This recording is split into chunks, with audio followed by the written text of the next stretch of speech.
This is Today's Business Leaders. Actionable advice from real-world professionals. And now here's your host, Gabe Arnold.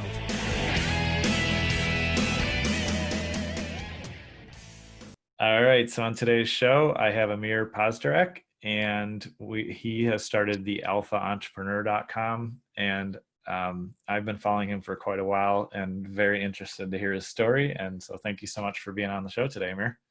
Yeah, my pleasure. Thanks for having me. So I think I'll give a little intro of why we're having the episode, and then I'll go to my main question that I always ask everybody. But sure.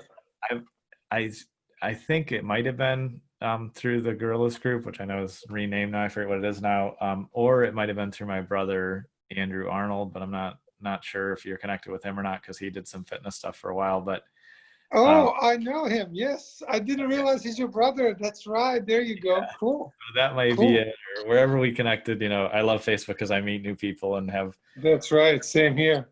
Wonderful new connections. But I've been following you for a long time, and I generally don't like the traditional fitness approach, and you know, it's a bunch of noise and hype. And the other day you posted something, and I won't remember the exact phrasing, but you talk a lot about, like, you know, quick fix diets don't work, and if you diet, you're just going to gain it all back. And like, I'm sorry if you want to hear something easy, but I'm not the guy to tell you the quick fix or the easy way. And I was like, all right, he's my people, because right. That's what I believe about business. Like, there's no magic pill for this stuff, unfortunately.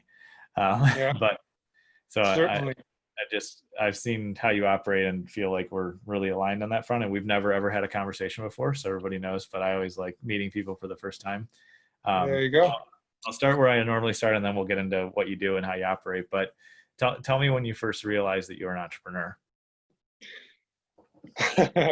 You know, that's actually a really good question. So unlike probably most people who are in the US who would say, oh, you know, I knew when I was 7 years old, all of this. Maybe this is probably like 10 years ago, I heard Gary Vee, which is when, you know, I kind of heard about him first and all this. And, you know, we can later talk about what we think of that approach, right? Yeah. Like hustle 38 hours a day and all of this, right? But, you know, that's the story for itself. But basically, he said something that I really liked. He said, if you have sold something to someone before age 5, you are probably born to be an entrepreneur. And that, you know, that I was like, that is very interesting. Or maybe he was like before age 7 or whatever. Yeah. But, you know, you were definitely a small, kid, you know, like a kid, and you sold something to someone. And I'm like, that is interesting, because that reminded me. So I'm from Bosnia, you know, this small country in East Europe. So in the 90s, we had this unfortunate war, and I was like 7 years old when the war started. And during the war, like, people were doing all kinds of things to survive, right? So let's say, you know, your wife has diamond rings that, you know, you took a loan for, whatever. During the war, she gives a diamond ring for a loaf of bread because your kid gets to eat that day, right? So the things are completely different, because who cares? You know, you have 5 cars, awesome. How about, you know, you give me 3 apples, here's 2 cars for it, right? Because that means we survive today. Yeah. Which, you know, it's a different thing. So different world completely from what most people know. So at the time, I was basically going around, this is, you know, again, age 7, and we were trading the, I don't know how you call that, you know, like a little, like a memorabilia, like with like a picture of a football player. Yeah, like trading cards. Thank you, that. So like, I would have 100 of those, and I would go around, you know, when there's no snipers or whatever, and trade with another kid. I'm like, I gave 2 of these for this one. I got 3 from this guy. So we're doing this. And then I would trade that for cigarettes, like an actual cigarette, and then go and sell the cigarettes to the, you know, the adults for an actual amount of money, right? So at the end of the day, I'm like, you know, I started with 30 of those cards, and at the end, I ended up with 40 and some money. I'm like, this is really cool. Like, I guess this is what profit means, you know? So I was doing that at, you know, whatever, age 7. And this is the first time when actually I was truly born to be an entrepreneur. You know, for now, I've studied the hell out of entrepreneurship because I wanted to understand it, how this comes about. And it's really, yes, they say, well, just like leaders, entrepreneurs can be, they're made, not born. I do not believe in that. I believe that we're totally born. And yes, there's probably a lot of people out there working for other people who were maybe born to be an entrepreneur, but they didn't have the balls, they just were not risk, prone enough to try it. So there you go. But certainly if you think about, most people who are, and again, that doesn't mean that there's anything wrong with working for people, right? If you look at, who is in today's world the ultimate entrepreneur, right? Everybody says Elon Musk first, right? Well, he had a job first, he worked somewhere, whatever, and that's a lot of times how it goes. But so for me, that was really the first time at age 7 that I was doing true quote unquote entrepreneurship, but I had absolutely no clue of what it is, what it means. And actually only when I came to this country, well, actually now I'm back to Bosnia. I'm in Bosnia right now as of a couple of days ago, but in the US, when I came to the US, which was late 2008, that was the first time when I heard this whole, in the US, it's like praise. Like if you're an entrepreneur, that's a great thing. Like, oh, look at Gabe. Instead of working for someone, for 40, hours or 80 hours a week for 40 years to barely make it, they say job stands for just over broke, right? Yeah. So, instead of doing that, he actually is going for it. Well, good job, Gabe. You go. That's like the approach in the US. And I loved it. I'm like, look at this. They're, not looking at me as like this failure of, I went to pharmacy school in Bosnia and then got my business degree in the US. So, technically from degrees and all that time spent schooling, it's a waste to do all that if you're just going to go and start your own business. Like, are you insane? Like, why would you do that? And I'm like, well, why would I do that? It's because I get to create my destiny. I get to do exactly what I want, what I love doing. I get to work when I want, whoever I want with, and not work with people I don't want, which is probably one of the big things, and all these. And again, just like you said, I wish entrepreneurship was easy. I wish building a business was easy. And I totally detest, like I can't stand. And I would say there's a parallel between, the marketing world, like digital marketing that we're both in, and the fitness world. So you have the guy who's, you have the guy who spent 15 years building a business, and it took him 14 years to actually build it. And on the 15th year, he comes and says, guys, this is so easy. I'm going to show you, like press 3 buttons, bam, you're a millionaire. That's it. Yeah. Same thing in the fitness industry, right? You have a guy who is probably, without him being aware, has a supreme genetic, composition. So he can do what you and I can't because he was gifted for it. He doesn't know that, of course. Right. Number one. Number two, he's on all steroids, like every steroid that exists that would kill a horse. He's on it. And he lives in the gym. And he comes and says, Gabe, I don't know why you wouldn't have an 8-pack. It's so easy. Like, you just buy my shit, and 3 days later, you're ripped. You look like a Schwarzenegger. It's like, and no, I always say it's to me, it was like, to this day, I don't know the answer to if most of these people are genuinely so clueless that they really believe that, or are they really, really in the back of their mind, they're like, I know it's bullshit, but bullshit is what sells, so let me sell the bullshit, right? Yeah. But regardless of what, the only difference there is where their heart is, right? Are they actually a, like that genuine, asshole that you should never talk to or have anything with, or are they just a good natured, good, well-meaning person who's completely clueless? It doesn't really matter because the outcome is the same, right? So I always say, unfortunately, the general public, I look at, I don't say this as some kind of like arrogant way. I say it from the standpoint of, I've been a coach since 2008, basically my short story, so after the war, so the war ended in 1995. I was 12 years old, right, when the war ended. So from then until 2008, so this is 13 years, right?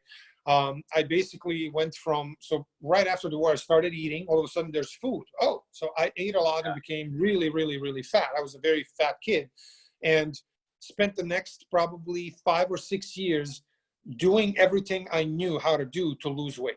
And I'm talking, and this is the reason why today I am known as the no BS coach. One of the reasons for that is because Dan Kennedy is one of the greatest influences in my life. And, he has the whole brand of no BS marketing, no BS this, no BS. So actually I'm going to be doing a certain thing related to that, but that it's not, it's in the works still, so I'm not going to share it yet, but it's going to be branded as, but it's going to be branded as No BS. And I'm going to give a full tribute to Dinky, because he truly was the biggest of all the people that I've studied, which I've studied probably everybody. So he's the number one. I really like the approach, the no nonsense, no BS. Here's what works. Here's what doesn't. Here's why to do this. Here's why not to do that. And, you know, like, for example, I love Jay Abraham a lot, but he loves to pontificate a lot. So, you know, it takes 3 hours to make a point, and 3 hours later, like, I don't even know what we started talking about, even though he's absolutely amazing. I love his, actually from Jay Abraham, I got the, you know, the principles that apply here, how can you apply them there? And this is really what if I had to, or if probably if my clients describe me, they would say, I look for principles, like the first principles, because they truly are the same across all fields, across health, relationship, finances, which are the three things that make life. Those are really the principles are the same. They really are in all three. And, you know, like the big principles, like look long-term, not short-term, you know, like look what masses are doing and do the opposite. You're going to do way better, et cetera, right? So, you know, so after the war, basically I spent years, literally years. And again, this is pre-internet, right? So there's no coaches, no internet, no nothing.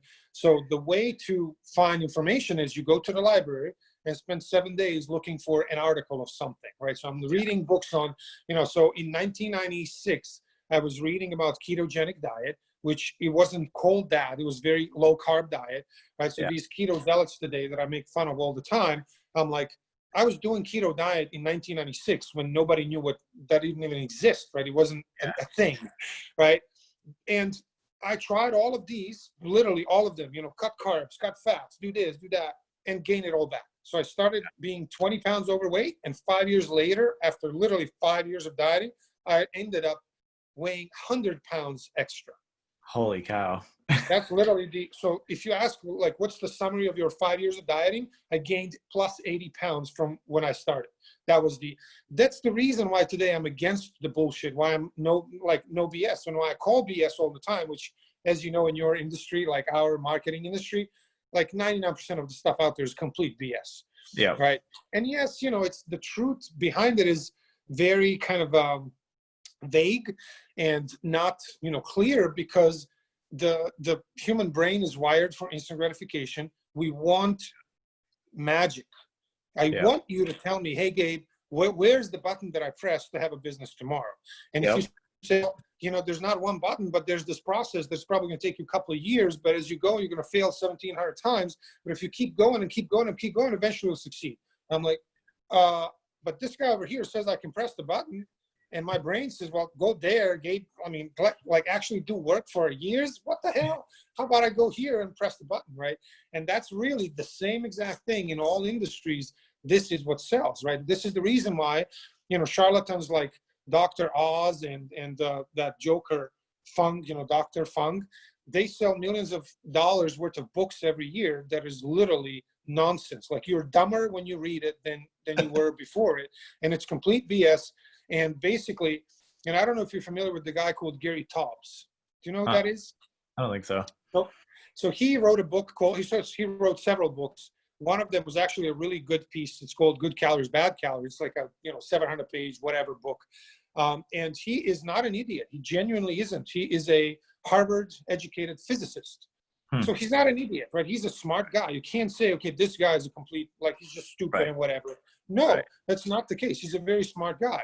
But he believes that carbs are absolutely evil. If you eat a little bit of carb, you die instantly, and carbs are horrible. And you have to be in a keto diet. Like, you have to be low carbs. And after science has basically disproven that 7 million times, and we have studies that show from A to Z that if you eat carbs, just like when you eat fats and you control the calories, you can totally be as healthy as you'll be if you have low carbs, or it doesn't matter, right? Right. So the science has proven that 1 million times. And when he is confronted with someone who's actually science-based and they tell him that, he says, well, that's all fine and dandy, but I'll tell you, it doesn't matter how much science there is. I'm going to stick to what I have been saying, which is carbs are bad. Right. And by the way, he's been saying it publicly. It's on you, like, you know, so, and this is not an idiot. So the question is, you know, like, I would love to have a conversation with him, because he's not an idiot, and say, okay, is this just a really, really extreme form of confirmation bias? Like you've gone so deep into that your self-esteem and self-image now could not take, hey guys, it was genuinely wrong. That's not the case. Here's how it actually is, because we now know better, which, by the way, you can see why he could never be an entrepreneur. Why? Right? Because for us, like imagine, do you feel bad saying, hey guys, we did that thing there and it was wrong. Like we tried it and it didn't work. It's like, No, dude, that's like entrepreneurship. That's entrepreneurship 101. You know, yeah. I forgot who said it, but maybe the patent, the general or someone like that said, you know, success means going from failure to failure without losing enthusiasm. Exactly. That's literally the definition of entrepreneurship, right? You go try to the best of your abilities. It doesn't work. You're like, okay, that didn't work. Move on. Try another time. Try another time. Try another time. And eventually, you know, if you are, again, you know, there should be a plan. And these days I say, you know, you have coaches like me and other coaches who know what they're doing. You don't have to guess, right? So someone who joins my program today, there's no guesses. It's a proven system that I plug you in, you come out ripped. There's no yes or no. There's no, oh, maybe. It's like, this is how it works. So there's no guessing. But back then, you know, 1996, there certainly was guessing, because what I was reading was, okay, you have to, you know, like do 6 hours of exercise a day. You can't eat until, you know, you can't eat after 6 p.m. I'm like, oh, maybe I really don't. And by the way, I was doing every single thing because I'm one of them, you know, like bulldog, you know, pit bull. When I grab, I don't stop, right? That's why I was an endurance athlete after. So, you know, long story short, after years of trying and not succeeding, because basically I ended up 100 pounds overweight, I went to pharmacy school. And this is really where everything changed for me, because I learned, I fell in love with human physiology, which is essentially how the human body works. And I studied the hell out of it, and I loved it, and then studied anatomy, and then found the biggest love, which is truly biochemistry, because biochemistry is what food does in the body. So when you eat food, what happens? That's biochemistry. So by the way, I sucked as a student. Like I was probably the worst pharmaceutical student ever. I literally had all barely passing grades, except for two things. Physiology, I was like a professor's assistant. I had, you know, straight A's because I loved the thing. You know, I really loved it. The rest, like 3 chemistries and 5, you know, like I was boring. Like I literally, back then, I could not realize, or did not realize that, you know, what Stephen Covey says, start with the end in mind. Yeah. Like if I ask myself, okay, let's say in the first year of pharmacy school, when I'm done with pharmacy school and I'm now a pharmacist, can I imagine myself doing that? I'd be like, yeah, I would rather kill myself. No, I cannot imagine myself doing that, right? But, you know, the family pressure, you're 20 years old, you know, what the hell do you know, whatever. And my family is, you know, my parents are, like nobody in my family is entrepreneurial. Nobody. And they're all, you know, heavily educated, MBAs, whatever. So like, I can't be the one kid that doesn't have a degree, you know, whatever. And it's total social pressure. And that's actually the reason why, you know, that rule that most entrepreneurs succeed in the geographical area that is not their birthplace. You know, and there is so much to this. I can't even, like, we could have a 3-hour conversation just on this. It is very, very, very important. And I would tell to every, like what I would say to an 18-year-old kid who thinks he's an entrepreneur or has that, I would be like, move out of the place that you were born immediately. That's the first thing you need to do. Because, you know, so from age, let's say 18 to 24, when I left Bosnia, so for 6 years, I've probably had 10 businesses. I was flipping bikes. Like I would buy a bike, fix it, resell it. Flipping, you know, like Gore-Tex jackets. Like I was doing like every single thing that I could. And actually at age 18 or 17, maybe, I left my parents to live on my own. Like I just couldn't take the do this, don't do that, you know, like the rules and you have to do this. I'm like, okay, I love independence. This doesn't work for me. Like I'm going to do my own thing. And this, by the way, in a country like Bosnia is unheard of. Like this is like a family problem, you know, like what is going on? Is he on drugs? You know, what's going on? I'm like, I don't care what you think. I just need my independence. Like I can't do this, right? And I'm going to, you know, take care of myself. Like I'm going to make my own money, blah, blah, blah, whatever.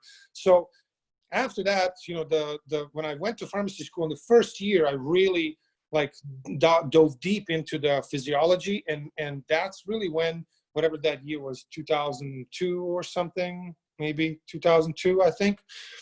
That's when I lost the weight the first time and never gained it back because I learned how the science actually works. And that actually led me to try a triathlon race which is, swim, bike, run, completely. That's actually a funny story that I'm about to write a post on. Nice. How I started it. It was hilarious. And that led to a career. So I became a professional athlete, 3-time national champion, qualified for the Olympic Games, blah, blah, blah. And again, why? How does a, 200-pound, 6'2" guy compete in professional, triathlon where the guys are, like skin and bones, like 150 pounds? How? Well, the number one thing that really helped me is the science. Like I literally learned and studied the science day and night and put that into my training because I had to compensate for weighing 40 kilos or like 90 pounds more than the next guy. Yeah. Right? So if you and I are running and you weigh 165 and I weigh 200, like I have to expend so much more energy to be at the same pace, right? Yeah. So, I basically said, okay, I'm at disadvantage here. The one thing I can do is like devote my life fully to it. So if that one guy that I'm competing, once a week goes and have some beers with friends and gets wasted, I won't do that. Like I would fully focus and I would put all the science in it. Yeah. And it was, those years really what I believe now, looking back, were what shaped my personality, because it was basically like that. What's that expression? When the guy that nobody expects to win. What's the word? The underdog. There you go. Yeah. The underdog.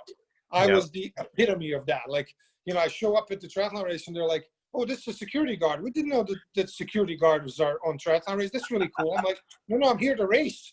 They're like, "You're here to race? Are you sure? Like you weigh 200 pounds? What's wrong with you?" And, because, I was doing like kickboxing before that for years and going to the gym, built the physique, yada, yada. But that's, like muscle weighs a lot. So 200-pound guy is not supposed to be doing triathlons. Like, what the hell? Yeah. So anyway, that's how it was. And basically over the years, I've self-funded myself and my career with no help from anybody, no coaches. So I was self-coached. And it was really a good run. Like I wouldn't trade it for anything. And then in 2008, I got married and came to the US and started working for a pharmaceutical company, actually, for like 3 months, because I was when I got there, I started doing my business degree. And I was like, okay, pharmaceutical, pharmacy degree and the business degree, I should work in like pharmaceutical fields.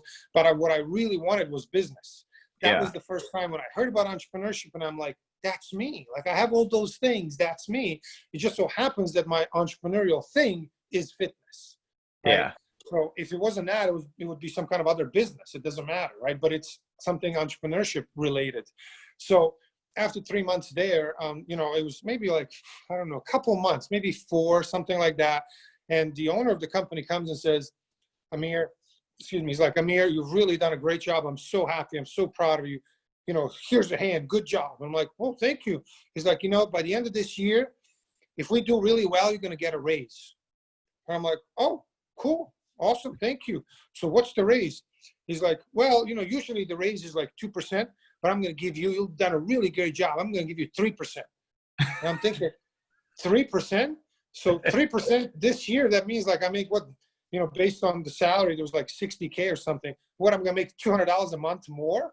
I'm like, so I'm going to be a millionaire by the time I'm, 500 years old. I'm like, "Oh, great." I'm like, "Great. Thank you. Thank you so much. Thank you. I quit." He's like, "What?"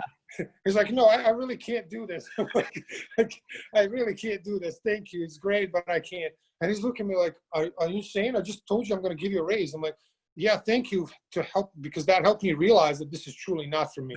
That was, like, I don't know, early 2009. And that's when and that's basically when I started what's then was known as executive fitness consulting. Gotcha. So I started my LLC, and basically I said, okay, I'm going to become a coach. And then I went and got certifications for training, nutrition, like all this, because I thought they matter. I'm like, okay, I'm going to show you all these, this is the remnants of my old, the system that says you got to have a certificate, And again, looking back, I would say, okay, whatever. Having some certificate is not bad. It's okay. Right. But it's hilarious to me to see. So by the way, since then until today, I've logged in at the end of 2017. So it's probably like 2-3 years ago. I've logged in 10,000 personal training sessions, 101. Wow. Like actual logged sessions. I've had over 1,000 individual clients, like 101, not people who bought my book. No, people who have worked with 101 for months, over 1,000 clients. And it's been a really good run. Since then I've made all kinds of versions of that company. I was trying to find the niche and all this, just the usual path. And then along the way, basically the first couple of years, I worked my ass off, basically worked myself to death and made almost no money. This is looking back, and actually this is a question for you, by the way. So let me phrase it here, or set the tone, right? Yeah. So the first probably, let's say 5 to 6 years, I literally spent maybe 10 hours a day reading books, watching videos, going through seminars, because I realized in 2009, so I started work. So the first job, when I quit that one, I started my own business and it didn't work. Like I make no money. I'm like, okay, I got to do something. So I started working as a personal trainer in one of the big box gyms. And I worked there for like maybe a month or so. It was horrible. Like they literally worked their ass off for 30 grand a year. It's the worst job you can imagine. But anyway, so I went there, and one of my clients was this like very, very wealthy guy. And he comes and says, well, you seem like you have some brain cells, like, what are you doing here? Like, why are you working here? I'm like, well, I started my own business and I couldn't get any clients. And he's like, yeah, but you know your shit. But, like, I'm like, yeah, but there's nobody to talk to. I don't know how to get clients. He's like, so you have what he called the technician syndrome. Yeah. So he says, technician syndrome means you're good at something. Like, let's say you're an engineer. Like, you're really good at engineering. You're a software programmer. You're really good at that. You are a nutritionist. You're really good at that. But you have no clue what business means. It's a completely, entirely new, skill set. You have to learn marketing. You have to learn sales. And then pretty much, you have to be able to deliver, right? Those are the three big things. I knew nothing of either of those. So he actually brought me the book and gave me the book called The Best Damn Sales Book Ever. That was the first book. He gave me that book. He said, just read this. And I read the book and I was like, man, I just realized that I'm completely clueless. I don't know anything about anything. That like literally opened the floodgates. And basically to this day, and definitely for the rest of my life, every day I wake up and say, Charlie Munger, Warren Buffett's right-hand man, he always says, the goal is to become a little less clueless every day. That's the goal, right? Because we are born as tabula rasa, which means an empty board. As a little baby, you don't know anything. Like, you know nothing, right? You don't know, what this is, what that. We don't know anything. We're completely blank. And it's up to us to gain the knowledge. So what I've done after that for the next 5 or 6 years, basically I would spend 8 to 10 hours a day learning every day. And I learned a lot. I've studied, like from Jim Rohns to Tony Robbins to all of these business gurus and everybody else. And I keep doing that. It's just the issue then was I was doing that for 10 hours a day and I was learning a ton. And I thought that was being productive because you're learning, but there was one thing was missing: action. Yeah. I was learning, and learning is safe and it's passive. There is no active, right? It's, you have to actually go and do that, right? So my question for you is, looking back, I think that I would not be who I am today. Like, I wouldn't know what I know. I wouldn't have the understanding that I have, both big picture and small picture, or like more narrow, if I didn't spend the years learning. On the other hand, I made no money over those years. So how do you find the balance? What do you think? That's a good question. And I think it's probably two answers. One is, in the ideal, you learn and act and learn and act and learn and act all the time, right? That would be the ideal. That would be the perfect thing. However, however, and I think you can do that sometimes. However, I think the real truth is to intentionally choose short sprints or seasons every year to focus heavier in one area than the other. And I'm not great at this in practice, because I'm more like, I want to read a book a week and apply it every week, which I try to do. And I have some success there, but I don't think that's the wisest approach. I actually think that to have a season of learning for like 2 to 3 months and then a season of applying that, those are longer time blocks. And if I'm sure you probably read it, if not, you'd love it, like deep work. Of course. It's like, that's more of a deep work approach of deep learning, deep application than changing too much. So I vacillate between those two modes, like learn, apply all the time, which is like rapid fire experience, which is great with some knowledge. And then I also on occasion will sit back and just do a lot of learning. I'm still applying, but it's like 80% learning and 20% action. It's probably a swing on the 80-20 rule to learning or Gotcha. action. And Yeah. that's been successful for me. And it also solves like one of the 6 human needs that I have and entrepreneurs have worse than everybody is variety and like, Yeah.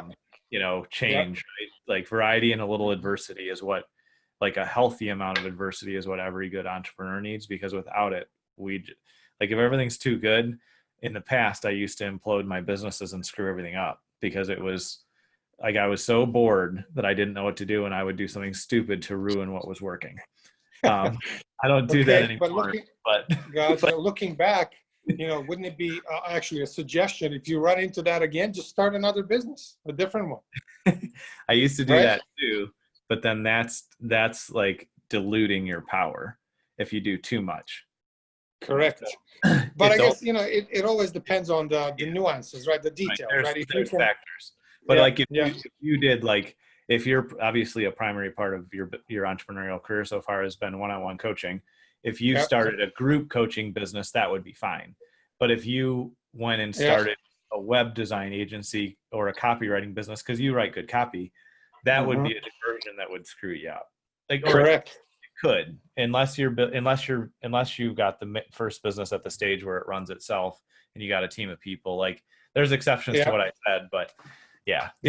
And that's exactly, and that's interesting you mentioned that, because I am right now literally at that point where one of the big reasons why I came back to this country, my own homeland, is because so the business is doing really well, and we are kind of at a certain income level that I'm very happy with. It's flowing. It's, by the way, all organic. From my organic game is really good because, I put all the time, I know my stuff, and I actually genuinely, get results, but I also genuinely care. I believe those are the things, right?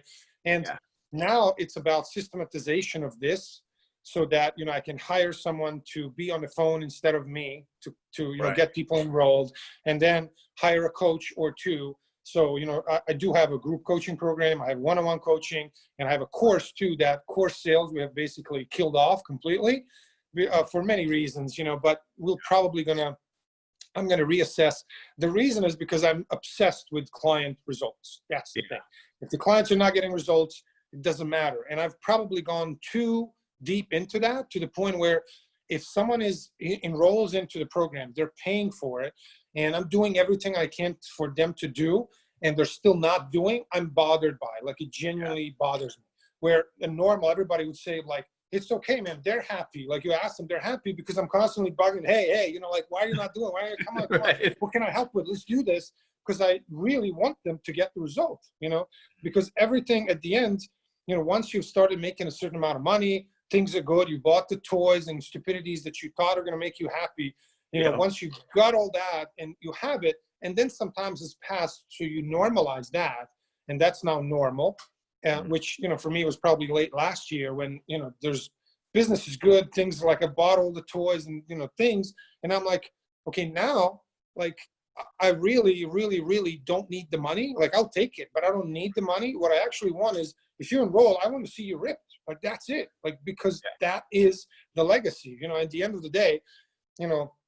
One question that I heard, I think from Jim Rohn, this is probably like 10 years ago. He's like, ask yourself, whenever, ideally they say every day, but nobody does this every day. I guarantee it. But whenever you get to, remember, ask yourself, why or how will this world be better 300 years from today because I lived, versus if I didn't live? Yeah. Right? How can it be better? And my answer to that is, well, if, so I'm 36 years old now. If I die at 100, right? So for the next 60 years, I'm coaching people, and I coach, 1,000 people a year. Now we have 60,000 people who have been transformed. Each of these people lives in a family. Their family is going to be, oh, look at Gabe, he's getting ripped. Well, maybe I won't be a fat ass anymore either. Let me try to do what he's doing. So maybe these 60,000 people will motivate, another 100,000 people, and these 100,000, et cetera, right? So that's the legacy. My legacy is not going to be, hey, I bought myself 7 cars, they're really cool, or like the marketing world, let me rent a Lambo, and, post in front of, look at me, I'm successful because I rented a Lambo. No, Yeah. the only thing that matters is your testimonials, because these are the people who've actually been transformed by what you do, right? That's at the end, the 6 needs you mentioned, the 4 basic and the 2, like the higher levels are what? Growth and contribution, right? Yep. So, and I believe, they always say you're one or the other, but they're intrinsically linked. You can't contribute more if you're not growing. On the other hand, if you're growing, you cannot contribute, right? So they're like literally, for me, it's definitely growth. Like I always said, if I had $100 million in my account today, I would just basically spend 8 hours a day reading every day for the rest of my life. Like Me I have libraries in every house that I live in back in the US, here, Yeah. I'm in my lake house, in my other house, in every place that I live, I have a library of probably a couple thousand books, half of which I didn't get to. I want to, but I've also learned since probably the last 5 years, since I've actually started, built a good business and made money and all of this. Since then, I've learned that when you're actually doing, there's not much time, like I say, and I used to read like 2 to 3 books per week, these first 5 years, but that's all I did. There was nothing else. Of course and you can. I was racing, still racing the mountain bikes and all of this. So that was a lot of time, but there was no doing. That was the reason why I didn't have any money. And, and business wasn't doing well because what was your marketing? I didn't have any. Okay. How many sales conversations do you have per day? Well, I don't have any since I don't talk to anybody, right? So, that's why I don't have money. Go figure, right? So now, and, the good thing now is, I have a bunch of these. Actually, your brother and I talked a couple of times, and, you have these like new up and coming coaches who are strength coaches, nutritionists, all this, and they're all broke. They don't have any money and they don't have any audience or nothing. Again, I was there. I totally get it. Yep. And the thing is, a couple of them asked me, can you mentor me? And I'm like, I'd love to help with anything that I can. Just ask me, I'll answer it. But mentorship is basically like unpaid, time that you're given to someone, which I believe is the greatest contribution we can do. But at the end of the day, what they're asking for is like, okay, Gabe, so what is the one thing that changed it? What's the button, right? And I'm like, well, here's the one thing. I was consistently posting every day awesome stuff that makes people like, oh my God, this is really cool. Let me do this. I was consistently doing that for 3 years straight without missing a day. That's the one thing. Right? Before I started actually making money, before I turned this into a business, that's what I was doing. And this is, I lived in Virginia, in Virginia and Maryland, in DC area for the 10 years. And for the last 8 or 9, I've had my own studio. So I was training people one-on-one, training nutrition plans, training them. So that was the primary business that, made the money that paid for my life. And then the online business was basically in the last, 4 or 5 years. The first 3 years, I made nothing. Like it was literally, I was posting it. What I didn't know back then was I was basically creating an audience and building goodwill with the audience because, and again, it's not any, how would I say, there's no magic, there's no shortcut. And just like you said initially, like we've kind of been connected and you've probably read a lot of my stuff over the years. 90% of the clients that I get today and these days basically come out and say, hey, Amir, I've been watching and following your stuff for a long time. I'm ready. Let's talk. Exactly. That's how I get clients. So we get on the phone, I tell them what the options are. If one of them is a fit, awesome, let's do it. If it's not, no big deal. All the, best of luck, stick around. Maybe next time is going to be whatever. That's it. So if someone asks, what's the shortcut? I'm like, shortcut is just put, a couple of years into it, provide like actual value, give people, better stuff than anybody else. But to do that, we have to first become really, really, really good at something. And that's what these newcomers and, the kids, they don't want to do and that's one of the reasons why, I'm always making fun of. And again, people think for some reason, people who don't know me think that I'm this mean, like military type. I'm like, hey, Gabe, you know what? Everybody who doesn't work out 6 hours a day is a fucking pussy. That's what they think. I'm like the opposite. I'm like, no, absolutely not. Like, you don't need to work out 6 hours a day, whatever. Let's focus on smart, not hard, right? So, but I guess the reason they conclude that is because, I tell it how it is. Right. So there's no, I always say I would make probably 5 times more money and enroll way more people if I said, hey, it's going to be quick. It's going to be easy. We're going to do it like that. All that fat you have, week from now, all gone. It's going to be great. And, you know, once you get them in, you give them the real stuff, right? That's what the marketing basics say. Sell them what they want, give them what they need, right? And I, as a marketer, have absolutely been failing at that. I do not do that. On the other hand, my business has been really doing well. And the reason for that is because I truly believe after, let's imagine that you've been trying to lose weight for the last 15 years, you know, and you go into the gym and you have some muscle and it's great, but you don't see your abs, right? And you would love to see your abs. And you say, hey, Amir, you know, after the last 15 years, I've tried every diet out there. I've done this, and I've never seen my abs, right? And I think all the bullshit excuses and the promises that I've heard, I finally get it. They're BS. Okay, and here's you saying, yeah, well, you can't get them in 2 days anyway. Sorry, it's going to take this many weeks, and you can lose a pound of fat per week and not more, et cetera, right? So 4 pounds of fat per month. And they're like, 4 pounds of fat per month? Are you insane? Don't you know that on Biggest Loser, they lose 15 pounds every week? I'm like, yes, but these are, you know, but these are 700-pound people eating 800 calories a day who are being screamed and yelled at for 8 hours a day doing exercise. How is that applicable to the real world? Like, you're going to be in a metabolic world. By the way, they're locked up. They can't eat whatever they want. These people are technically, literally being tortured. Like, that's what Biggest Loser is. They're locked up. They give them 800 calories a day. A person who maintenance is probably like 4,000 to 5,000 because these are big people, right? And of course, like, put them on a starvation diet. And I don't know if you're familiar with this, but it's been a couple of years, like probably late 2017, there was a study that was like it broke the industry, it became viral, whatever. So they basically found winners of all seasons of Biggest Loser years after they've been on the show, right? Yeah. Every single one regained all the weight, and more than 50% of them gain way more now than they did when they started the show.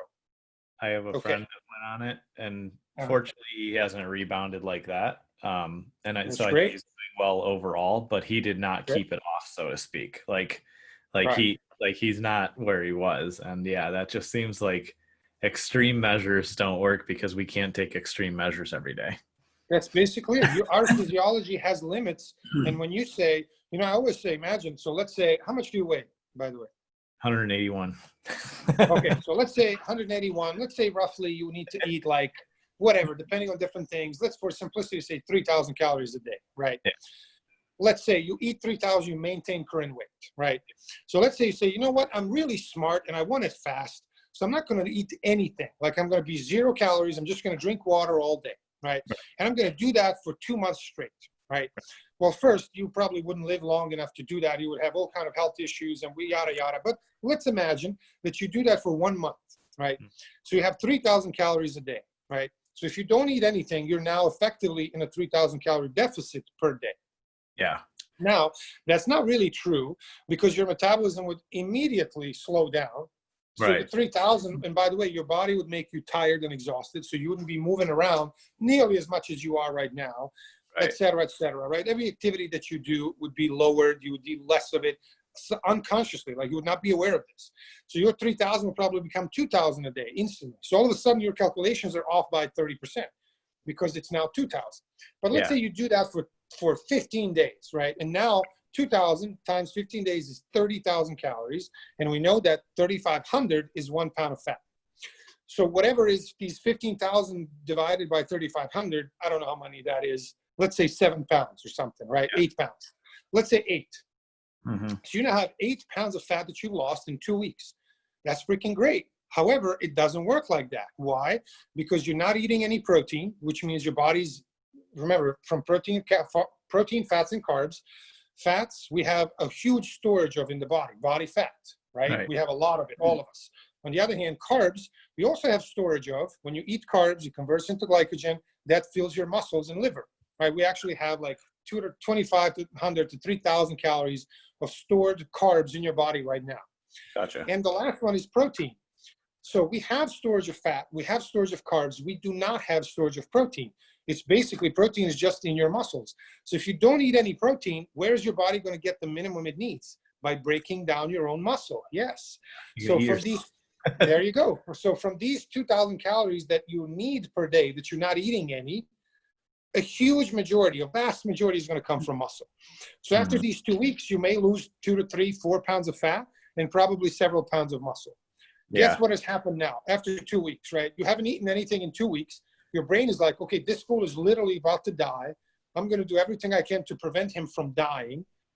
So what am I going to do? What is your brain going to do? Yeah, it's going to definitely make you hungry, like crazy hungry, like you've never been in your life before. Number two, it's going to kill your idea or willingness to exercise, right? And you're going to gain it all back. And then when you gain it back, we gain fat much faster than we gain muscle back, which means, yeah, so now because the muscle is very slowly regained and you need a specific protocol to do it, like you need to actually be lifting weights, eating enough protein, blah, blah, blah, which most people do not do. And then at the end of this diet, your metabolism is now slower because you don't have the muscle and you have more fat because you have regained mostly fat. And after you do this enough times, that's how you become obese, right? Yeah. Every obese person, this is what they have done. By the way, I have done the same exact thing. At age 13, when I was 20 pounds overweight, I ended 5 years later with less muscle and way more fat. That's what happens, right? Again, I had no clue about any of that back then, but nor does a regular person knows any of this, right? So this is what happens with, for example, Biggest Loser contestants, where they lose a ton of both. Yes, they have a lot of fat to lose, so they lose a lot of fat, but in the regaining process, which is inevitable, they have to regain. There's no way that your brain's going to be like, oh yeah, you're going to go from 400 pounds to 200 in whatever 2 months, and I'm just going to keep that off. No, you won't. There's no way you will. Like there's physiological and psychological reasons that guarantee that you won't keep it off. And when you're regaining mostly body fat, not muscle. So what happens is they end up essentially fatter than they were before with less muscle than they had before.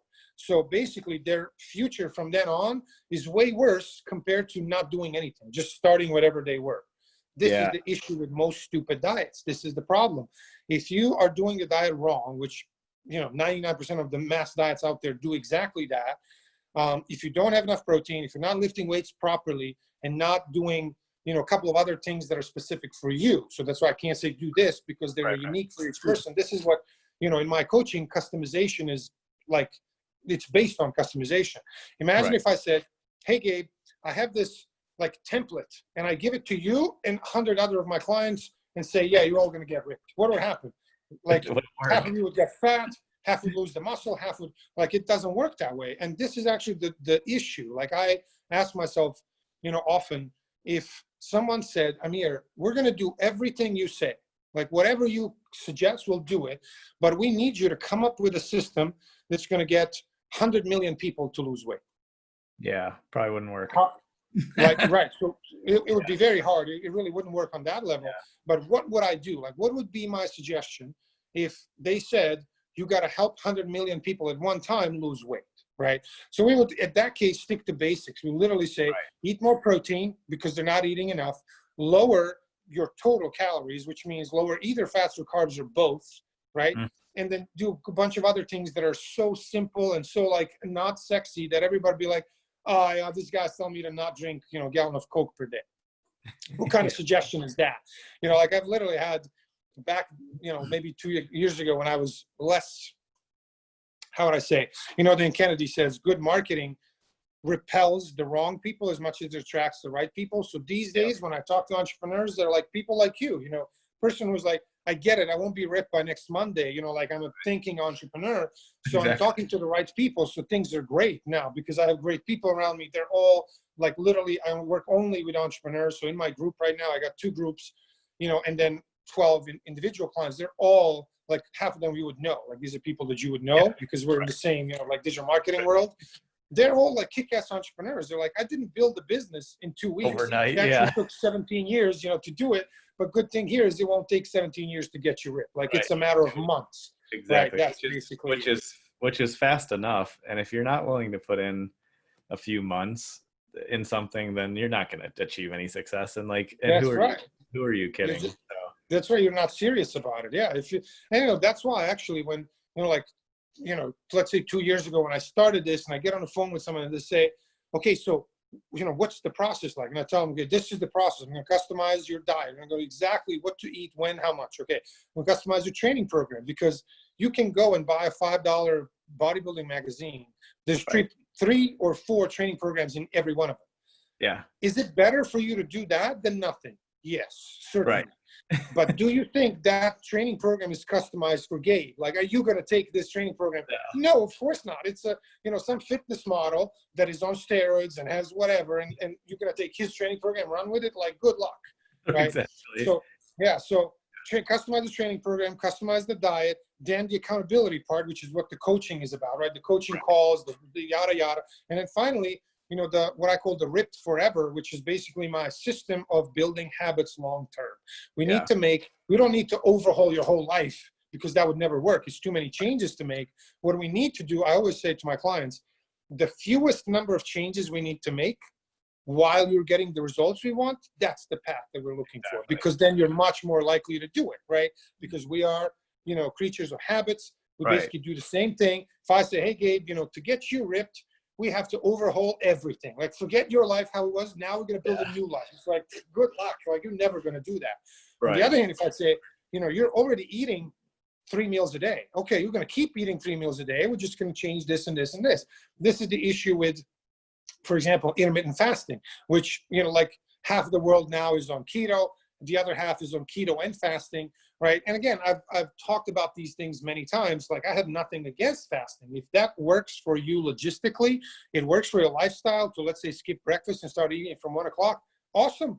That's great. Why would I say, no, you have to have breakfast? You don't have to have any meals at a certain time or number of meals. It's completely irrelevant. What matters is you hit total calories and total macronutrients within them in a specific pattern that I customize for you when it comes to workouts, training days, off days. It's a different cyclical pattern.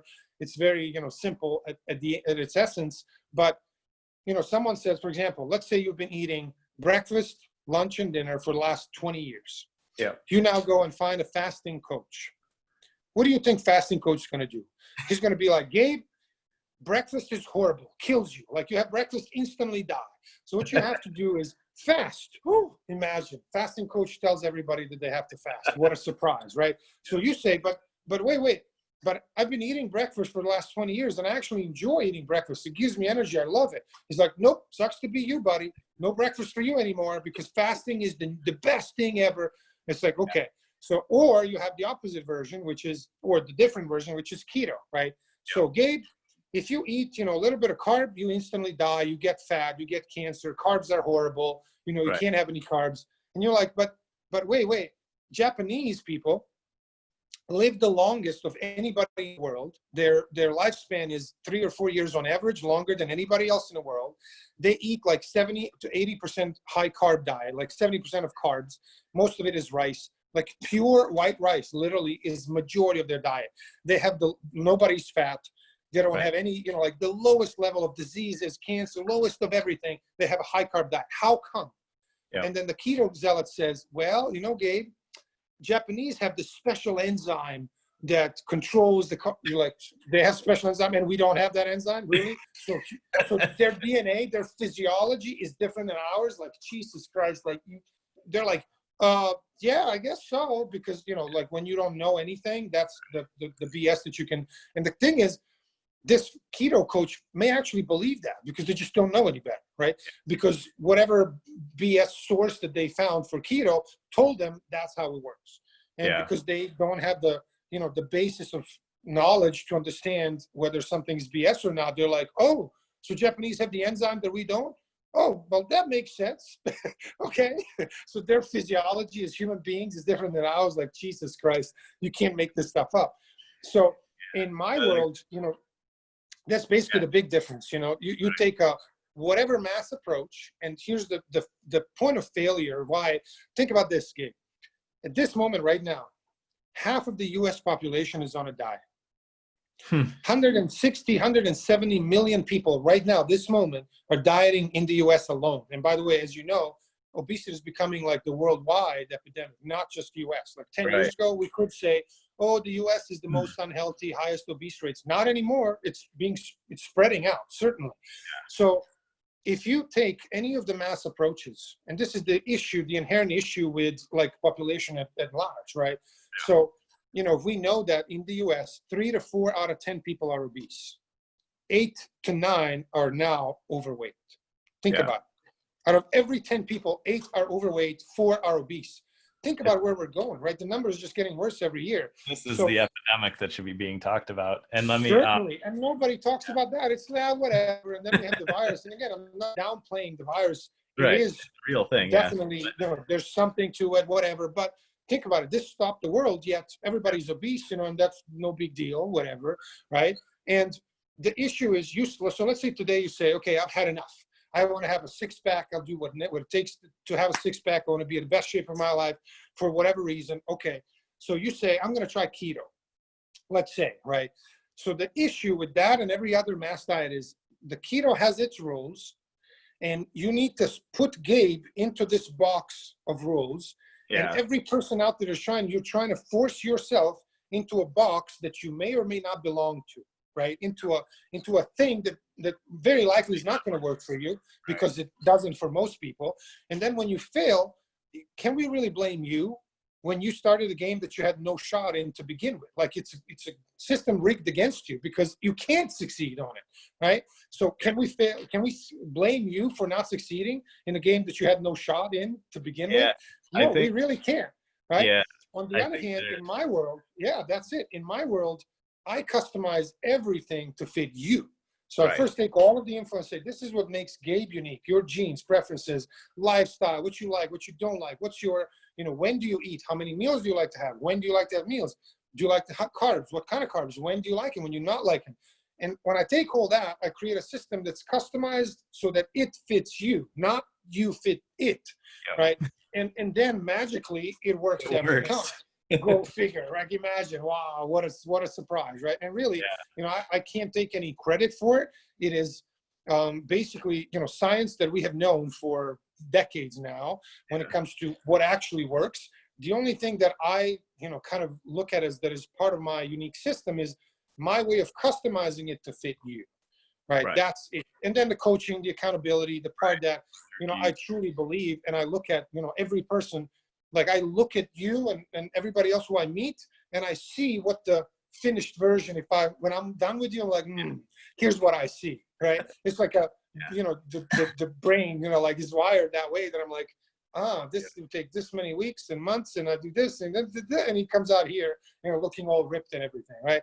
So because I see that, and I'm totally motivated by the, positive reinforcement, instead of telling people, hey, do you want to be fat and ugly? And do you want to look like shit and feel like shit and get a heart attack and die?